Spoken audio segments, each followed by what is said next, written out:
Dear student, in the last lecture we have seen ionic bond. मागच्या तासाला कोणी त्या ठिकाणी असणारा जो काही आयनिक बंध जो आहे तर तो आयनिक बंध याच्याविषयीची माहिती त्या ठिकाणी पाहिली. याच्यामध्ये आपण पाहिलं की सोडियम आणि क्लोरीन ही मूलद्रव्ये जेव्हा त्या ठिकाणी संयोग पावतात त्यावेळेला सोडियमचा असणारा जो काय अणू त्याच्या संयोजी इलेक्ट्रॉन क्लोरीनच्या अणूला देतो आणि त्याच्यामुळे Na+ हे धन आयन आणि Cl- हे ऋण आयन्स त्या ठिकाणी तयार होतात. त्याच्यानंतर आपण त्या ठिकाणी असंही त्या ठिकाणी पाहिलं की परस्परा विरुद्ध प्रभार असलेले जे काही धन आयन आणि ऋण आयन यांच्यामधील स्थितिक विद्युत आकर्षण बल जे आहे तर त्या बलामुळे तयार होणारे जे काही रासायनिक बंध जे आहे तर त्या रासायनिक बंधालाच आपण त्या ठिकाणी आयनिक बॉन्ड आयनिक बंध किंवा दुसरं त्या ठिकाणी आपण म्हटलं होतं की इलेक्ट्रोव्हॅलंट बॉन्ड विद्युत संयुज बंध त्या ठिकाणी म्हणतात. एक किंवा अधिक आयनिक बंध जे आहेत तर त्याच्यामुळे तयार होणारे जे काही संयुग जे आहे तर त्या संयुगालाच आपण त्या ठिकाणी आयनिक संयुग त्या ठिकाणी म्हटलं. याच्यामध्ये आपण पाहिलं की आयन जे आहेत तर त्या आयनांवर असलेले जे काही +1 किंवा -1 विद्युत प्रभार जे आहेत तर त्या विद्युत प्रभारामुळं एक आयनिक बंध त्या ठिकाणी तयार होतो आणि आयनावर जितका त्या ठिकाणी धनप्रभार किंवा ऋण प्रभार असतो ती त्या आयनाची संयुजा जी आहे तर ती संयुजा त्या ठिकाणी असते आणि संयुजे इतकीच असणारे जे काय आयनिक बंध जे आहेत तर ते आयनिक बंध तो आयन्स त्या ठिकाणी तयार करतो. याच्यामधलं formation of ionic bonds of NaCl आपण त्या ठिकाणी पाहिले की NaCl या आयनिक संयुगाची निर्मिती त्या ठिकाणी पाहिली. याच्यानंतर पुढे अशाच पद्धतीने आपल्याला formation of ionic bonds in magnesium chloride molecule. तर याच्यामध्ये मॅग्नेशियम क्लोराईडमध्ये आपल्या लक्षात येत असते की मॅग्नेशियम जे आहे तर त्या मॅग्नेशियमची इलेक्ट्रॉनिक कॉन्फिगरेशन आपल्याला दिलेली 282. त्याच्यानंतर क्लोरीनचे असणारे जे काही 2 रेणू त्याची असणारे जे काही इलेक्ट्रॉनिक कॉन्फिगरेशन जे आहे तर ती 287 त्या ठिकाणी दाखवली. म्हणजे अशा पद्धतीनं आपल्याला लक्षात येत नसते की क्लोरीन जे आहे तर त्या क्लोरीनचं अष्टक त्या ठिकाणी पूर्ण होताना दिसतं. त्याचबरोबर मॅग्नेशियम जे आहे तर त्या मॅग्नेशियमचं सुद्धा अष्टक जे आहे तर ते अष्टक त्या ठिकाणी काय होताना दिसते पूर्ण त्या ठिकाणी होताना दिसतो. आता पुढे the figure 13.4 shows how the ionic compounds magnesium chloride is formed from the elements magnesium and chlorine. Magnesium chloride हे जे काय आयनिक संयुगाची निर्मिती जी आहे तर ती निर्मिती मॅग्नेशियम आणि क्लोरीन या मूलद्रव्यांपासून कशी होते तर ते आपल्याला ही जी काही आकृती जी आहे तर त्या आकृतीमध्ये त्या ठिकाणी आपल्याला दाखवलेलं आहे. पुढे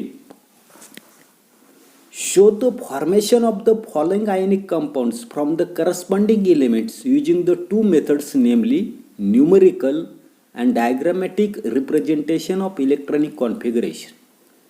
संबंधित मूलद्रव्यांपासून पुढील आयनिक संयुगाची असणारी काही निर्मिती जी आहे तर ती निर्मिती संख्यात्मक इलेक्ट्रॉन संरूपण आणि इलेक्ट्रॉन संरूपांचं रेखाटन या दोन्ही पद्धतीने आपल्याला त्या ठिकाणी दर्शवायला सांगितली. पहिले सांगितलेले तर त्या ठिकाणी म्हणजे पोटॅशियम 19 आणि फ्लोरीन 9 हे जे काही 2 असणारे जे काही एलिमेंट जे आहेत तर त्या एलिमेंट्सपासून आपल्याला त्या ठिकाणी A+ आणि F- अशा प्रकारचं असणारं जे काही संयुग जे आहेत तर त्या संयुगाची निर्मिती. त्याचबरोबर कॅल्शियम 20 आणि ऑक्सिजन 8 याच्यापासून त्या ठिकाणी आपल्याला Ca2+ आणि पुढे आपल्याला सांगितलं आहे की O2- हे जे काही संयुग जे आहेत तर त्या संयुगाची असणारे जे काही संख्यात्मक इलेक्ट्रॉन संरूपण आणि इलेक्ट्रॉन संरूपण रेखाटन जे आहे तर ते आपल्याला त्या ठिकाणी दाखवत आहे. त्याच्यानंतरचा पुढचा भाग आपल्याला पाहायचा आहे तर तो कोव्हॅलंट बॉन्ड ज्याला आपण त्या ठिकाणी सहसंयुज बंध त्या ठिकाणी म्हणतो. काय सांगितलेले की generally a covalent bond is formed when atoms of the 2 elements having the similar properties combine. म्हणजे जेव्हा सारखे गुणधर्म असलेले जे काही मूलद्रव्य जे आहेत तर त्या मूलद्रव्यांच्या अणूचा त्या ठिकाणी संयोग होतो तेव्हा साधारणपणे आपल्याला सहसंयुज बंध त्या ठिकाणी काय होताना दिसतो तयार होताना दिसतो ज्याला आपण त्या ठिकाणी कोव्हॅलंट बॉन्ड त्या ठिकाणी म्हणताना दिसतो. सच ॲटम्स कॅनॉट एक्सचेंज इलेक्ट्रॉन. म्हणजेच या ठिकाणी आपल्याला लक्षात येत नसते की अशा प्रकारचे असणारे जे काही अणू जे आहेत तर ते अणूंचं इलेक्ट्रॉनचं आदान प्रदान किंवा त्यालाच आपल्याला त्या ठिकाणी म्हटलेलं आहे की देवाणघेवाण जे आहे तर ते देवाणघेवाण त्या ठिकाणी ते करताना दिसत नाही. The shared electron become a common property of both the atoms and thereby the electron octet or duplet of both the atoms become complete.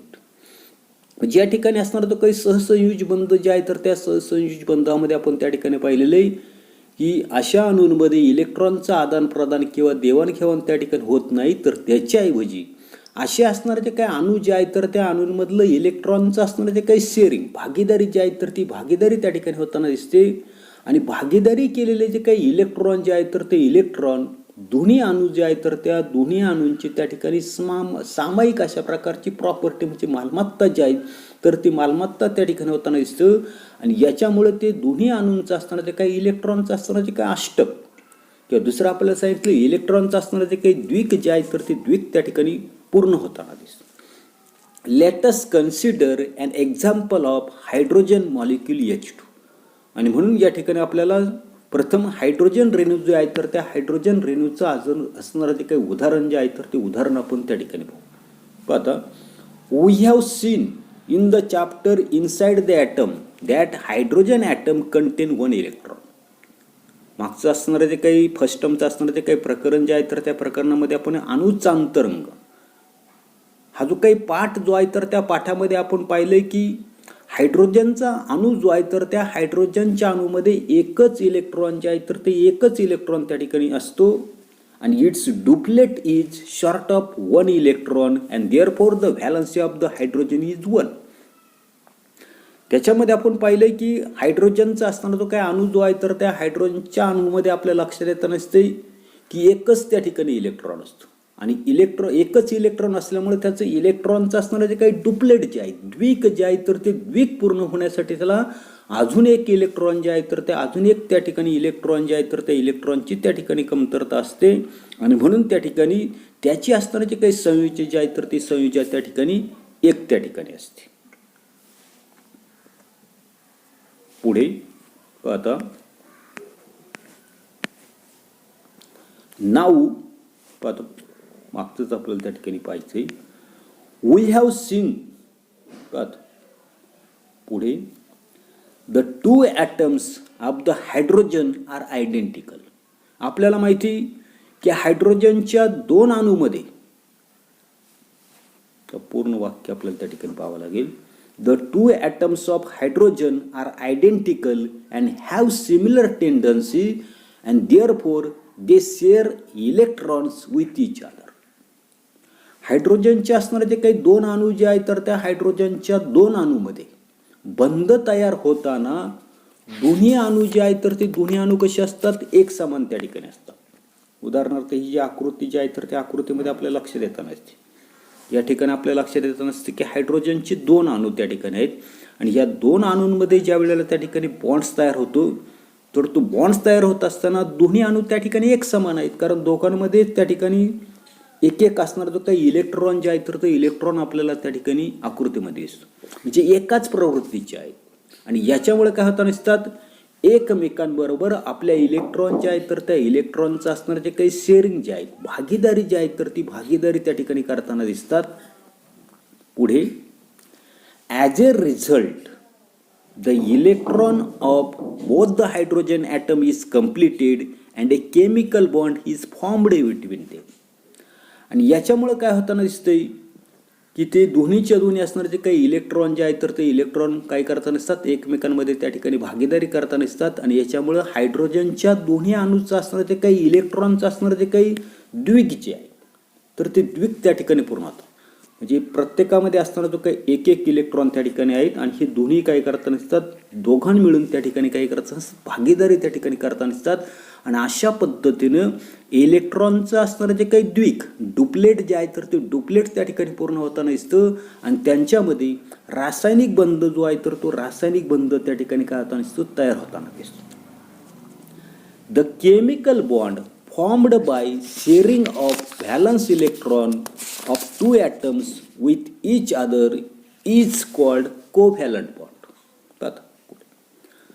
म्हणजे सर्वसाधारणपणे दोन अणूंनी एकमेकांबरोबर आपले संयोजा इलेक्ट्रॉनचं भागीदारी केल्यामुळं, संधान केल्यामुळं जो रासायनिक बंध त्या ठिकाणी तयार होताना दिसतो, तर त्यालाच आपण त्या ठिकाणी काय म्हणताना दिसतोय, सहसंयोजी बंध किंवा कोव्हॅलंट बॉन्ड त्या ठिकाणी म्हणताना दिसतो. One covalent bond is formed by sharing of two valence electron.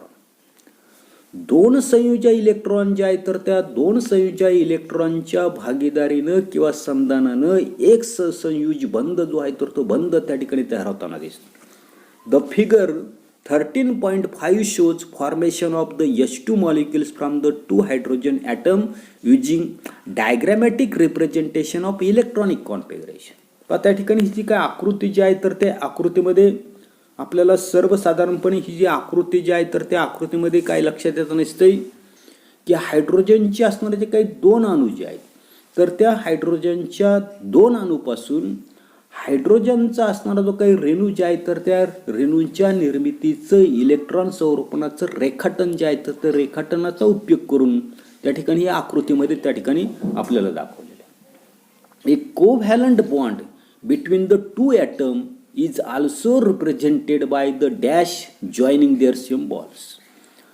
दोन अणूमधील असणारा जो काही सहसंयोज बंध जो आहे तर तो सहसंयोज बंध त्या अणूंच्या असणाऱ्या ज्या काही संज्ञा ज्या आहेत तर त्या संज्ञांना जोडणाऱ्या रेषेने सुद्धा त्या ठिकाणी दाखवलेला असतो. उदाहरणार्थ पहा की त्या हायड्रोजन अणूच्या असणाऱ्या ज्या काही संयोज्या ज्या आहेत तर त्या संयोज्या आपल्याला माहिती HH आहे आणि त्याच्यामध्ये काय करायचे, अशा प्रकारची एक छोटीशी रेषा त्या ठिकाणी काढायची.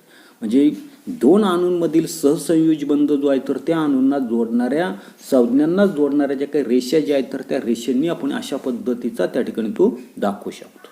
त्याच्यानंतर पुढे now let us see how H2O molecules of a covalent compound is formed from hydrogen and oxygen atom. म्हणजे अशाच पद्धतीने आपण त्या ठिकाणी असणारा जो काही पाण्याचा असणारा जो काही रेणू जो आहे तर याच्या सहसंयुज संयुगाच्या रेणूंची निर्मिती हायड्रोजन आणि ऑक्सिजन या अणूपासून त्या ठिकाणी कशी होती तर ते आपल्याला ते असणारी जी काही आकृती जी आहे तर त्या आकृतीमध्ये त्या ठिकाणी दाखवले. There are 6 electrons in the valence cells of the oxygen atom. पण त्या ठिकाणी ऑक्सिजन ॲटम जो आहे तर तो ऑक्सिजन ॲटम त्या ठिकाणी दाखवतो. ऑक्सिजनचा आपल्याला माहिती आहे की ॲटॉमिक नंबर जो आहे अणुक्रमांक जो आहे तर तो 8 आहे. त्याचं इलेक्ट्रॉनिक कॉन्फिगरेशन जर पाहिलं तर पहिल्या कक्षेमध्ये 2 इलेक्ट्रॉन आहेत, दुसऱ्या कक्षेमध्ये 6 इलेक्ट्रॉन आहेत. म्हणजे पहिली असणारे जे काही कक्षा ज्या आहेत तर त्या पहिल्या कक्षेमध्ये किती इलेक्ट्रॉन दाखवलेले, 2 दाखवले. त्याच्यानंतर शेवटच्या असणारे जे काही कक्षा ज्या आहेत तर त्या शेवटच्या कक्षेमध्ये किती इलेक्ट्रॉन दाखवलेले, 6 इलेक्ट्रॉन त्या ठिकाणी. म्हणजे ऑक्सिजन अणूची जी काही संयोजक कक्षा त्याला व्हॅलन्स इलेक्ट्रॉन किंवा व्हॅलन्स सेल म्हटलेले आहे तर त्या व्हॅलन्स सेलमध्ये किती इलेक्ट्रॉन आहेत तर ते 6 इलेक्ट्रॉन आहेत. आता पुढे it means that electron octet in the oxygen is short of the 2 electrons and the valency of the oxygen is 2. आपल्या त्या ठिकाणी लक्षात येता नसते की ऑक्सिजनच्या बाबतीमध्ये जर ऑक्सिजनची इलेक्ट्रॉनिक कॉन्फिगरेशनचा जर आपण विचार जर केला तर त्याच्या व्हॅलन्स सेलमध्ये त्या ठिकाणी 6 इलेक्ट्रॉन जे आहेत तर ते 6 इलेक्ट्रॉन आहेत. म्हणजे ऑक्सिजनच्या इलेक्ट्रॉन अष्टकापेक्षा त्या ठिकाणी 2 इलेक्ट्रॉन जे आहेत तर ते 2 इलेक्ट्रॉन त्या ठिकाणी अष्टकासाठी त्याला त्या ठिकाणी कमी आणि म्हणून किती इलेक्ट्रॉन कमी आहेत तर 2 इलेक्ट्रॉन त्या ठिकाणी कमी आहेत. म्हणून ऑक्सिजनची असणारे जे काही संयोजक जे आहेत तर ते संयोजक किती त्या ठिकाणी 2 त्या ठिकाणी आहेत. त्याच्यानंतर पुढे in the H2 molecules the oxygen atoms complete its octet by forming 2 covalent bond, one each with the 2 hydrogen atom. आणि म्हणून H2 रेणू जो आहे म्हणजे पाण्याचा असणारा जो काही रेणू जो आहे तर त्या पाण्याच्या रेणूमध्ये ऑक्सिजनचा अणू काय करताना दिसतो, 2 सहसंयोज बंध जे आहे तर ते 2 सहसंयोज बंध त्या ठिकाणी करून आपलं असताना ते काही इलेक्ट्रॉन अष्टक जे आहे तर ते इलेक्ट्रॉन अष्टक त्या ठिकाणी पूर्ण करताना जी या ठिकाणी आकृती जी आहे तर त्या आकृतीमध्ये आपल्याला लक्षात येतं नसते की ऑक्सिजन काय करताना दिसतो, हायड्रोजन बरोबर त्या ठिकाणी एक कोव्हॅलंट बॉन्ड तयार करताना दिसतो, दुसरा कोव्हॅलंट बॉन्ड दुसरा असणारा जो काय हायड्रोजनचा ॲटम जो आहे तर त्याच्याबरोबर त्या ठिकाणी करताना दिसतो. म्हणजे पाण्याच्या रेणूमध्ये ऑक्सिजन अणू काय करताना दिसतो, 2 सहसंयोज बंध त्या ठिकाणी करून आपलं असणारं जे काही इलेक्ट्रॉन अष्टक जे आहे तर ते इलेक्ट्रॉन अष्टक त्या ठिकाणी पूर्ण करताना दिसतो. While this happens the duplets of the 2 hydrogen atoms also are completed. असं करत असताना आपल्या लक्षात येत नसते की हायड्रोजनचा असणारा जो काय अणू जो आहे, तर त्या हायड्रोजन अणूचा जर आपण त्या ठिकाणी विचार जर केला तर त्याच्याकडं स्वतःचा असणारा एक आणि ऑक्सिजनचा असणारा एक, अशा पद्धतीने याचं सुद्धा डुप्लेट जे आहे तर ते डुप्लेट त्या ठिकाणी पूर्ण होतं. दुसरा असणारा जो काय हायड्रोजन ॲटममध्ये सुद्धा आपल्याला त्याचं असणारं जे काय डुप्लेट जे आहेत तर म्हणजे द्विक स्थिती जी आहे तर ती द्विक स्थिती काय होता नसते पूर्ण त्या ठिकाणी होतं. म्हणजे अशा पद्धतीनं पाण्याचा असणारा जो काही रेणू जो आहे तर त्या पाण्याच्या असणाऱ्या रेणूमध्ये अशा पद्धतीचा सहसंयुज बंध जो आहे तर तो सहसंयुज बंध त्या ठिकाणी तयार होताना दिसतो. आता पुढे यूज युअर ब्रेन पॉवर म्हटलेले की there is one covalent bond between the components atom H2 and Cl of the molecule HCl. Use this information to represent the formation of HCl molecule from hydrogen and chlorine atom diagrammatically. म्हणजे या ठिकाणी HClचा या रेणूच्या hydrogen आणि chlorine हे त्याच्यामध्ये असणारे जे काही घटक अणू जे आहेत तर त्या घटक अणूंमध्ये एक सहसंयुज बंध त्या ठिकाणी तयार होतो नाही. आणि या माहितीचा वापर करून हायड्रोजन आणि क्लोरीन अणूपासून HCl रेणूची निर्मिती त्या ठिकाणी कशी होते हे इलेक्ट्रॉन संरूपणाच्या रेखाटनानं तुम्हाला त्या ठिकाणी दाखवता येईल. आता पेज नंबर 94 जे आहे तर त्या पेज नंबर 94वर असणारा जो काही एक्झरसाइज जो आहे तर तो एक्झरसाइज तुम्ही त्या ठिकाणी सोडवण्याचा त्या ठिकाणी प्रयत्न करा. पुढच्या तासाला आपण असणारं जे काही पुढचा असणारा तो काही chapter measurements and effect of the heat, म्हणजे या ठिकाणी उष्णतेचं मापन आणि परिणाम हा जो काय असणारा जो काही पाठ जो आहे तर तो पाठ त्या ठिकाणी आपण पाहणार आहोत. धन्यवाद.